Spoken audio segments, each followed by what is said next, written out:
नारायण नारायण। क्या आपने कभी सोचा है कि वह ऋषि जो हमेशा वीणा बजाते हुए लोक लोकांतर में घूमते रहते हैं, आखिर उनका असली रहस्य क्या है? आज हम आपको सुनाने वाले हैं देवर्षि नारद के कुछ ऐसे रहस्य जिन्हें सुनकर आप समझेंगे कि नारद जी सिर्फ संदेशवाहक नहीं बल्कि भगवान की लीलाओं के सूत्रधार हैं। बहुत समय पहले एक छोटा बालक अपनी माँ के साथ साधु संतों की सेवा करता था। उस बालक ने संतों से भक्ति सीखी, विष्णु का नाम सीखा। यही साधारण बालक मृत्यु के बाद भगवान विष्णु की कृपा से देवर्षि नारद बना। यह हमें बताता है कि भक्ति किसी को भी ऋषि बना सकती है। कहा जाता है कि जहाँ नारद जी जाते हैं वहाँ कुछ न कुछ कलह हो जाता है, लेकिन यह कलह कभी बुरा नहीं होता।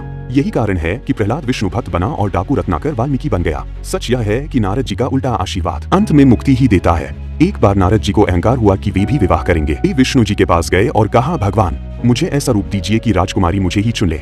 भगवान मुस्कुराए और उन्हें मृगमुख दे दिया। राजकुमारी ने किसी और को चुन लिया। दर्पण देखकर नारद समझ गए कि यह सब भगवान की माया थी। यही रहस्य है, ईश्वर अहंकार तोड़ने के लिए माया दिखाते हैं। जंगल में एक डाकू था रत्नाकर। नारद जी ने पूछा, क्या तुम्हारा परिवार तुम्हारे पापों का बोझ उठाएगा? परिवार ने मना कर दिया। रत्नाकर टूट गया। नारद जी ने उसे राम नाम का मंत्र दिया। वह मरामरा जप करने लगा और राम राम हो गया। इसी डाकू ने आगे चलकर रामायण लिखी।